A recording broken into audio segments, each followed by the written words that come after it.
lay wundu en plus mi la fi Madiambal lan lañ ci mën a jàng justement ak fan la dossier bi toll actuellement. xam nga Madiambal Diagne bii pas demuma parce que man weeri koor du ma génn sama kër te bi ma demulee oo naa ko ma ne ko grand du ma mën a ñëw parce que weeri koor du ma dem mu ne ma tu as parfaitement raison mais lépp lu ci xew dinaa la ko wax déglul fii. Alors, comment vas-tu? Mais écoute, ils ont fait une décision mi-figue, mi-raisin. Ils ont coupé la poire en deux pour dire qu'ils sont partiellement favorables à l'extradition et donc partiellement défavorables. Ce qui veut dire qu'on ouvre la voie à une procédure en cassation, ce que les avocats vont décider. Je crois que c'est une décision plus ou moins diplomatique. C'est peut-être pour ménager l'État du Sénégal, certainement. Voilà quoi. Donc voilà ce qu'on est sorti. C'est une demi-victoire, c'est pas une victoire complète. Ouais. xam nga jox naa la audio bi ni en exclusivité parce que moom moo ma wax ne ma lu ci am après dinaa ko wax après il m'a encore écrit dinaa la yónnee écriture yëpp li ma bind yëpp dinaa la ko yónnee nga lire ko nga gis ne dafa tijji benn pourvoi de cassation moom mooy lan gis nga fii c'est des pays ay pays de droit lañu duñu bafouer droit benn doomu aadama parce que ni oui ni non amul ci cour d'appel soit dañ naan accepter nañu extradition bi ou bien on refuse l'extradition mais entre états tout est possible entre états c'est la diplomatie qui parle mais comme on n'est pas des diplomates dañ leen njëkk a jaar ci benn côté ba nga xam ne mooy bàyyi leen lii ngeen di topp du ngeen ci am ndam parce que Madiambal bi mu njëkkee ñëw fat lañ ko def dafa dugg même pas 5 minutes ñu ne ko demal nga préparer sa défense nga indi ñu lii ak lii ak lii ci prochaine audience ñu renvoyer ko 1 mois deuxième audience bi waxuñoo ak Madiambal de état Sénégal lañ wax ne ko da ngay ñuy fournir ay documents da ñuy fournir ay preuves yu wane ne lii ngeen di jiiñ Madiambal Diagne moo ko def troisième audience bi ñoom ay vidéo lañ fa indi de vidéo yu ñàkk fayda yi nga xam ne ça n'a rien à voir ak li xew ci Madiambal Diagne yaa ngi dégg bi mu génnee mu wax ko mu ne moom avocat benn jour boobu benn xale bu jigéen sax moo nekkoon avocat mu ne li laaj état Sénégal liñ ko laaj amul lenn lu mu ci joxe laaj nañ ko mais joxewu ci dara ça veut dire que après ci la ka Tange Tandian laaj ne ko léegi kon lan moo mën a xew mu ne ko dara mënul xew parce que comme joxewuñu lenn ci liñ leen laaj lenn mënut a xew fi mu ne nii état du Sénégal moom la balle est dans son camp moom moo ci des moom mooy wax mu ne Madiambal Diagne liñ koy toppee lii la lii ak lii ak lii la def état français xool exactement ndax lii ñoom mën nañ ko àtte wala dañ koy extrader mu ñibbi Sénégal yaa ngi dégg te état français demandé na benn question piège à l'état du Sénégal nee na ko nee na leen est-ce que bu ma leen ko dellooyee di ngeen respecter àq ak yelleefam di ngeen ko juger normalement ñoom ñu ne bu ñëwee fii dinañ ko juger normalement dinañ ko bàyyi këram muy def procédure ba heure buñ ko waree àtte buñ ko waree tëj ñu tëj ko suñ ko waree bàyyi ñu bàyyi ko su waree am LP mu am LP ñibbi këram su feebaree dinañ ko yóbbu fuñ ko fajee mais loolu ay fen la xam nga loolu boo ko waxee une personne rejetée comme Madiambal Diagne mais da leen di jël affaire Farba Ngom lay coppati rek jox leen coppati affaire Maïmouna Ndour Faye këram biñ téléem biñ dem agressé ko jox leen mais ñaar yooyu rek bu leen ko joxee mais jeex na français dañ naan fii du pays de droit yaa ngi dégg Madiambal Diagne actuellement nii état Sénégal lu ko arrangé mooy mu noppalu ci mbiru Madiambal Diagne fàtte ko parce que gis nga droit de recours yi dañoo bëri aji gis nga fii c'est un pays de droit c'est un pays de droit gis nga tey ji mun nañ koy yóbbu ba ci cour xawma lan européenne balaa ñuy delloo Madiambal Diagne il y a d'autres personnes qui ont fait plus grave tel que le président de Côte d'Ivoire bëgguma tudd turam mais kooku topp nañ ko biñu demee ba gisuñ ci moom dara mais dañ ko bàyyiwaat mu ñib si Côte d'Ivoire mu ngi këram toog ak soxnaam ak yépp Madiambal Diagne reyul nit Madiambal Diagne sàccul Madiambal Diagne jaayul drogue Madiambal Diagne c'est un Sénégalais digne de nom il a travaillé avant Macky Sall di ñëw au pouvoir Madiambal Diagne mook Ablaye Wade liggéey nañu jotee nañu ñoom ñaar mais Ablaye Wade moo mujj jënd glace def ci parce que xam na ni kii du ku may xulool et mus naa la fi wax benn journée état Sénégal lii jàmmam mooy mu bàyyi Madiambal Diagne ci jàmm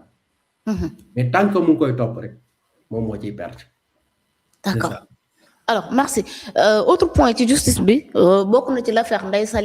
Saly Dieng moom nekk bokkoon ci 5 anciens ministres yu Macky Sall yi nga xam ne dañ leen dafa mise en accusation devant la cour de justice déjà mu nekkoon loo nga xamante ni juróon na benn coow lu bëree bëri ñeel l'affaire fond force Covid 19 ci leen jàppoon Mansour Faye ci leen jàppoon Aïssatou Sow Gradima Moustapha Diop moom aussi Ndeye Saly Dieng même aussi Ismaïla Madior Fall du boor pour li nga xamante ni si moo nekk corruption mais day mel ni ñoom ñëpp daanaka bàyyi nañu leen sauf Mansour Faye mi nga xamante ni si gars yi ñu doon topp ci noonu léegi doonte ne libéré nañ ko mu dem ñibbi ak Ndeye Saly mi nga xamante ni si moom ak ki nga xamante ni si moom moo nekk Moustapha Diop mi nga xamante il est toujours en détention mais buñ taxawee ci Ndeye Saly Dieng Diop mu mel ni ñi nga xamante moo nekk premier président bu xuur bi daal dina koy blanchir ba sax daal di kutal li nga xamante ni si moo nekk non lieu depuis le 3 mars bi ñu génn mardi comme quoi actuellement moom Ndeye Saly mutul leen loo nga xamante ni mu ngi koy toppee déjà li njëkkoon li ñu visé woon moo daal di nekk association de malfaiteurs blanchiment de capitaux ak détournement de deniers publics sur li nga moo nekk 52 millions de francs CFA ñu daal di woon koy inculpé ba pare daal di koy placé sous contrôle judiciaire mais tey jii démb keroog mardi daal dinañ koy acquitté carrément amatul leen loo nga xamante justice bu Sénégal mu ngi koy toppee alors sur ce ça man la question que je pose mooy que ni est-ce que bara ñuy jàppati nit waruñu ñoo bàyyi ba am ay preuves tangibles yoo nga xamante ni si moo tax ñu koy jàpp ñu doog ko yóbbu mais xoolal ñu jàpp nit yóbbu ko pamtee ko média yi ku nekk wax ci dafa sàcc dafa détourné 52 millions alors que bu neewa ci pandaw ji mu ngi ni frontal loxo den am dara loo nga xam moo nañ ko toppee nga dégg justice mu ni toppeetul ko dara ba pare jàpp son image ternir ko jaxase ko ak sénégalais en plus libéré ko bàyyi ko noonu sans indemnisation sans intérêt sans dara mbir mi naka lañ ko mën a jàngat ci un état de droit comme le Sénégal nga xam dañoo yàgg woon Sénégal dafa nekk benn démocratie boo nga xamante ni si ñëpp ci roy. waaw xam nga mooy li ma la waxoon sànq rek ne la tey jii nii yow rek déjà yow bu la justice su Versailles dégle bu la cour d'appel Versailles déggee rek du delloo si Madiambal Diagne yow rek bu la déggee rek day bàyyi Madiambal Diagne mu ñibbi parce que déjà dañuy jàpp nit ba pare doo ko wëri lan la def xam nga boo ne ma Mansour Faye sax ma xam ne dañ koo mere parce que Mansour Faye goro Macky Sall la mais jàpp nañ fi Abdou Nguer ba pare di wëri lum defi jàpp nañ ko ba pare di wëri lum defi moom Abdou Nguer yaa ngi dégg mooy jàppam bu njëkk ba yaa ngi dégg léegi nag lii di affaire Covid dañ ko war a teg ci suuf fàtte ko parce que mënuñ cee am ndam parce que affaire Covid dañoo fen depuis le début donc nag comme affaire Covid lañ mënta am ndam jàpp nañ Mansour Faye 4 mois ñu tëj ko en prison 4 mois nga tëj doomu jàmbur papay jàmbur jëkkëru jàmbur ainsi de suite whatever nga tëj ko ci kaso bi 4 mois mu tëdd ko dignement Mansour Faye yaakaar naa ne oto bi muy dawal war na am clim salam war na am clim këram war na am clim parce que dafa toll foofu noonu pour am ko nga jël kooku noonu dem tëj ko ci chambre ba nga xamante ne pour nga romb sax chambre ya nga xam ne buñ takkee seen lal yi ba pare pour nga romb da ngay wetu war a bokk ay toilettes mu tëdd ko dignement accepté ko dignement yére bu weex la fa duggee bi muy génn yére bu weex la sol c'est pour dire que ne moom biñ koy tëj xam na ne moom deful dara bi muy génn it xam na ne deful dara léegi nga jël kii di Ndeye Saly Diop Dieng nekk jigéen nekk jàmbaar nekk une femme ba nga xam ne battante man moom moo ma wax de moom moo ma wax man ak moom ñoo toog nii di waxtaan mu may wax mu ne ma Sarr ma ne ko waaw mu ne ma man dama daan liggéey ba mel ni comme xale yu jigéen mécanicien yooyu noonu parce que bi muy nekk Sénélec xaw ma daal la ma wax Sénélec je pense bien ne ma da daan liggéey comme c'est pas possible nee na buñ ko waaw buñ ko parce que liggéey rek la mu sa xam ci àddunaam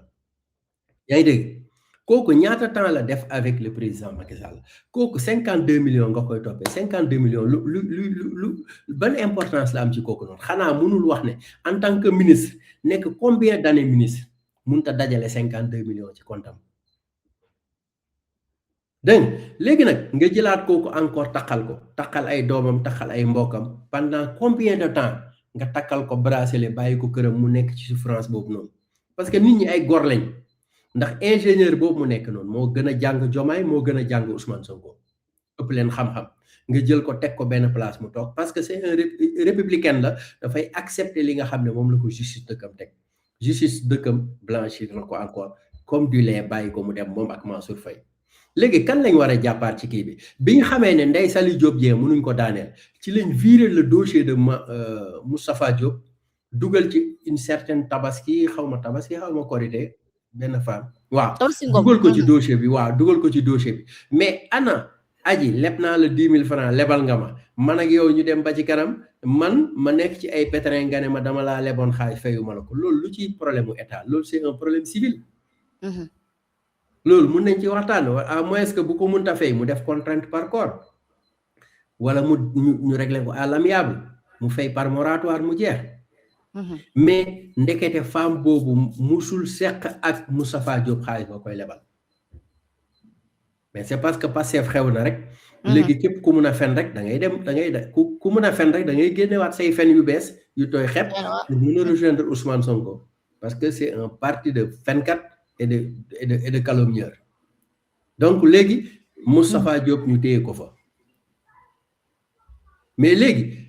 sénégalais yi buñ leen téye ñoom ñëpp ci teguñ ko fenn ba pare na ñu bëgg a dem jëli ji doomu Sénégal fële ci France qui s'appelle Madiambal Diagne mais bëgg a dem yàq deru kële di Macky Sall à New York mais kan moo leen déglu ban tubaab moo leen déglu fu Tunkara taxawee mu wax aji Tunkara mooy wax de mu wax carrément xam nga sénégalais yi dañ dul déglu yaakaar naa duñu déglu Tunkara bu baax te man sama problème mooy damay déglu gars yi muy Ousmane Sonko muy Tunkara ñoom ñëpp dama leen di déglu moo tax may mën a wax ci ñoom xaaral rek ma ñëw léegi xam naa sa technicien bi dina ma ko may quoi daf may rek parce que lii may wax ak yow nii dama ko traduire en français traduire ko en anglais mais traduire ko en allemand xam nga Ousmane Tunkara vidéo bi j'aurais préféré sax sa technicien buy monter mu dugal vidéo boobu ma koy yónnee ba pare mu doog a teg lii nii dafa wax dans ce projet j'ai commis des délits et des crimes Tunkara may wax j'ai commis des délits et des crimes en français mu ne j'ai insulté des personnes y compris sama xarit ba nekk Touba y compris sama xalif général y compris mon copain bi nekk Kaolack ñëpp la saaga mu ne j'ai attaqué des personnes j'ai créé des divorces dans ce projet car celui qui attaque Sonko je l'attaque et j'ai créé des divorces j'ai fait sorte de créer des divorces moom mooy wax de Sonko kii mooy wax mu ne dans ce projet je suis allé en prison bi mu dem mu ngi ko dem à New York xam nga lu ko fa yóbbu sàcc oto kon projet sàcc da cee bokk léegi mu ne dans ce projet j'ai commis des péchés il a raison wax na dëgg il a commis des péchés parce que sëy yàlla takkee yow nga ne yow tas nga ay sëy donc il a commis des péchés d'accord dans ce projet j'ai acheté des cocktails Molotov aji cocktail Molotov lan mooy bii bi rey nit yàq alal doomu aadama dégg nga des jeunes ont perdu la vie nee na am na xale yu ci dee des jeunes ont perdu la vie à cause de mes paroles ay waxam tax na ay xale dee ci mu ne des jeunes ont été tués à cause de mes paroles mu ne rey nañ ay xale ndax ay waxam ñan ñoo rey xale yi mooy ñooñu jéemoon jëli ji les forces occultes ñoom ñoo rey xale yi parce que ki nekkoon ci autoroute à péage bi yor fetel di dóor kooku bokkul APR bokkul ci politique bokkul ci force de défense et de sécurité ci ñoom la bokk des jeunes sont handicapés à cause de mes paroles dans ce projet voici mon CV nee na lii mooy CVM et si vous voulez savoir si je suis éduqué ou pas venez me voir moi je gère des chiffres d'affaires de milliards foofu dafay fen parce que Pastef la bokk Ousmane Sonko ku ànd ak moom di fen du ma bett Ousmane Tunkara fu mu fi mën a jëlee chiffre d'affaires milliards te am day sàcc ay oto fii ci États-Unis dégg nga le budget du consulat nee na budget consulat bu Sénégal bi nekk New York nee na budget bi 1 milliard la alors que moom il roule dans plus d'un milliard de dollars xam nga nee na li nga xamante ne emploi yi nga xamante ne moom la consulat bi di joxe moom ñi mu employé ñoo ko ëpp ça veut dire bu consulat bi amee 20 employés moom li muy employé moo ko ëpp dégg nga mu ne les services de Antoine Diome ont accusé Pastef de m'avoir financé. Nee nañ service Antoine Diome dañoo waxoon mooy le ministre de l'Intérieur d'alors dañoo waxoon ne waa Pastef ñoo koy financé moom. Après mu ne j'ai dépensé plus d'1 milliard te nee na loolu documenté na ko. waaw documentation mensonge yooyu nee na léegi nag gars yi koy jiiñ naan ko dafa bëgg a dem nekk consul moo tax muy rey boppam ci affaire bi. nee na consul 5 millions de francs CFA la ñuy fay.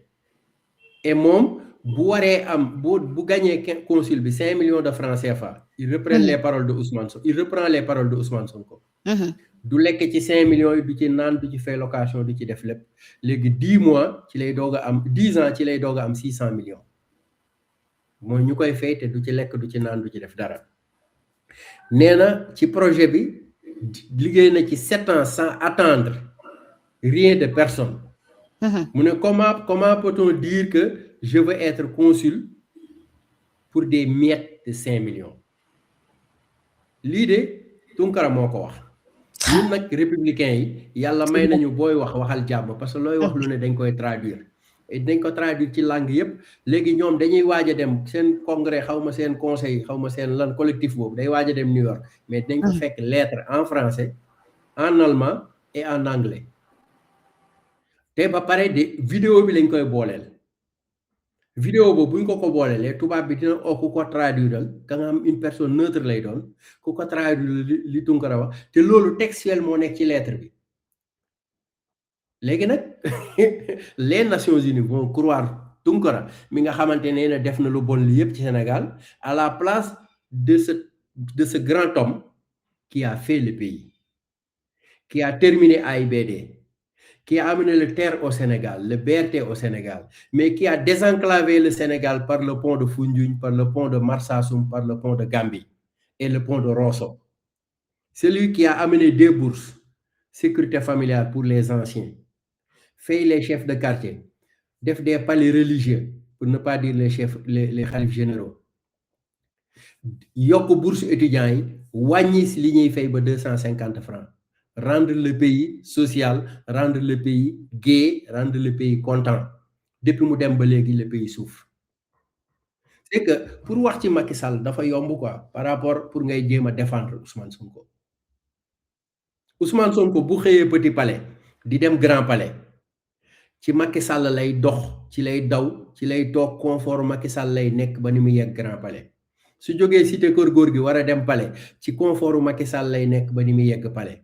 su jógee Dakar war a dem Ziguinchor ci confort Macky Sall lay nekk ba dem Ziguinchor.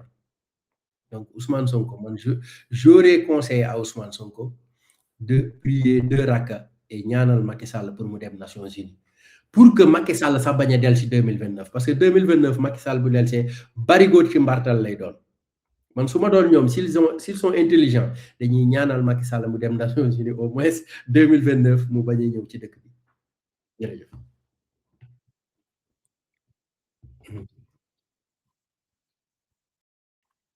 L'État mu nekk le